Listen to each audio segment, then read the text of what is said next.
Okay. I'm going to order you one more time. I do not find that persuasive. In fact, I find it manipulative. I'm going to order you one more time to remove your hat out of respect for the court as I order anybody else so as not to treat you differently. I do not find your reasons to be persuasive. I'm going to order you to do it. And I just wanted to let you know that failure to comply, I will find you in direct contempt of court. Do you understand that?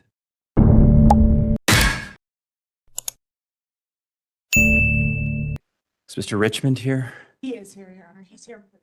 Okay, Mr. Richmond. Good morning. And it's Mr. Thede. Okay, let's see which cases we want to take care of first.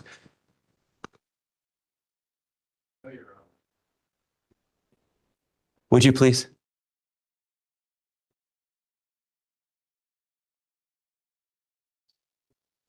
Yes, sir. Would you explain that to me? Would you explain it to me?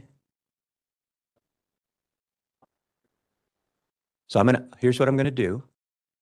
Hold on. Mr. Thede, correction, I'm sorry, Mr. Richmond.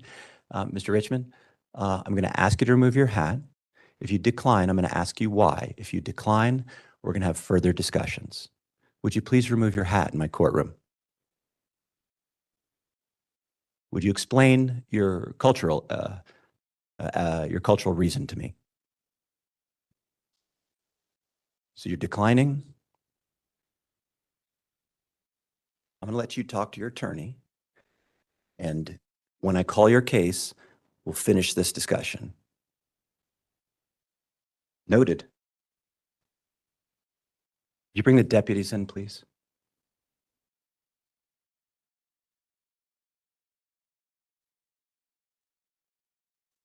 All right, ladies, Mr. Richmond's two cases, 24M, 2519, 25M, 1312. Mr. Richmond, come on, join your attorney, please.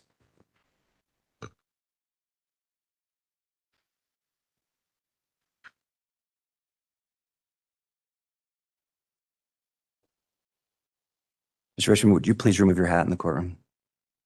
Like I said earlier, Your Honor, I'd prefer for spiritual reasons not to. Not cultural reasons. Cultural are spiritual reasons, are they not? Or spiritual are cultural. Would you describe that to me further?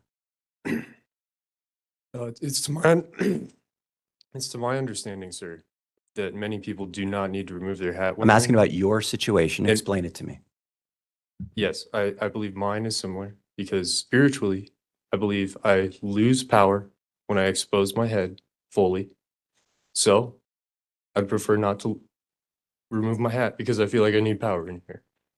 Okay. I'm going to order you one more time. I do not find that persuasive. In fact, I find it manipulative. I'm going to order you one more time to remove your hat out of respect for the court as I order anybody else so as not to treat you differently. I do not find your reasons to be persuasive. I'm going to order you to do it. And I just wanted to let you know that failure to comply, I will find you in direct contempt of court. Do you understand that? As long as you feel, as long as you understand, you're asking me to yield my power spiritually, in a literal sense. This is what you're doing. This is what you've done last time. This is what you guys always do. And, you know, I think that's really... I don't understand your answer. I'm ordering you to remove it again with you understanding the consequences. Do you understand the consequences of failure to remove your hat? Can you please explain them? Yes, I will hold you in direct contempt of court, finding that after repeated warnings, you failed to comply with the court's order and that it undermines the dignity and the authority of this court. And specifically, I don't find your reason to be persuasive. Do you understand? Not fully. So do I So get to wear my hat next time? That's what I'm trying to understand. I'm talking about this time. We'll worry about next time. Do you understand that if you fail to comply, I will hold you in direct contempt? So I'm going to be held for 24 hours while it's cold out? I have no idea what the consequences are going to be. You will be sentenced on direct contempt, and I'll allow you to make any statements you want in mitigation. I'll hear from your attorney as well, and then I'll decide. You may not go into custody at all, or you may, or there may be some other consequence. Okay. What is your response to my final order to remove your hat? Sir, I really insist on this, and I feel really strongly spiritually about it, and it's time for me to take the consequences of that. The court has found that or now find that the defendant has been warned multiple times to remove his hat. He's been given sufficient notice and given a direct order, in fact, to remove his hat. He is explained, and the court finds it to be completely incredible, having even changed his explanation after talking with his attorney, explained his heartfelt, that's with air quotes, reason for not removing his hat. I find it to be incredible, manipulative, and in direct contempt of the court.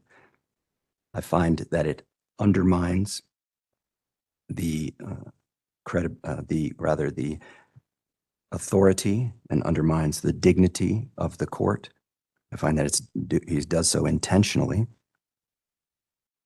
And because of that, he is in direct contempt. Regarding the sentence, and I will sentence you in a moment, but let's take care of the pretrial readiness conference piece first, and then we'll talk about the sentence. Anything else on the trials? No, Your Honor. All right, that leaves the contempt. Regarding contempt, Ms. Volkowski, do you want to be heard, or you want your client to be heard, or what would you like to do? One moment, Your Honor. Yes. Your Honor, unfortunately, I don't have anything to add to the record. Okay. Mr. Richmond, you're given the opportunity, and you can just stay right there to tell me anything you want before I decide on the sentence for the direct contempt. If you want to say something, you may. If you don't, that's fine too.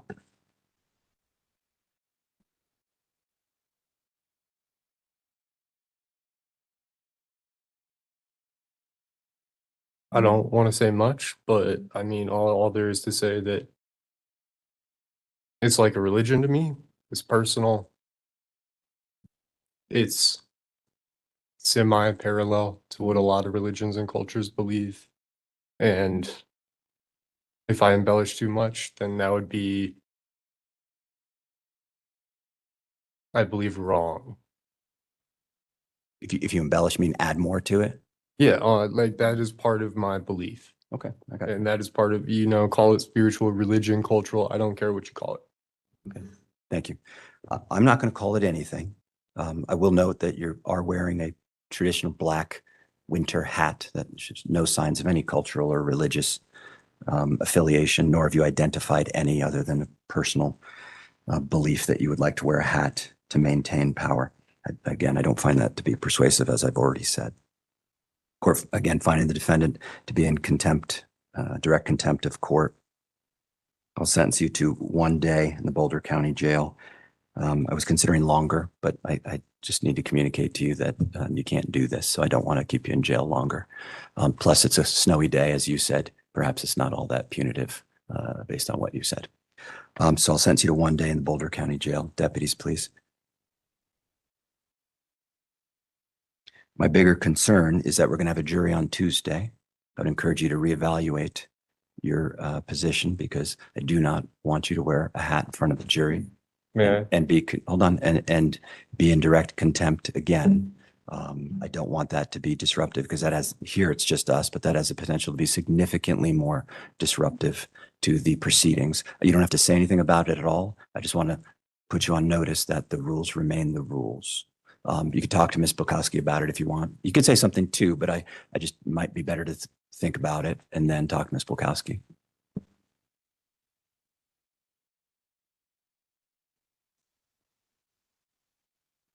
Yes. Yes, thank you.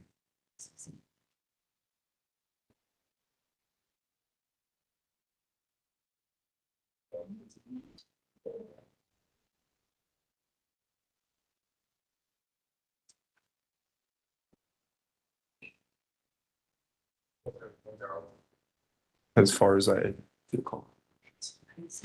Deputy, yes, Deputy, Mr. Richmond, he's going into custody. Just wait for me, please. He's been very cooperative with me, other than the contempt piece.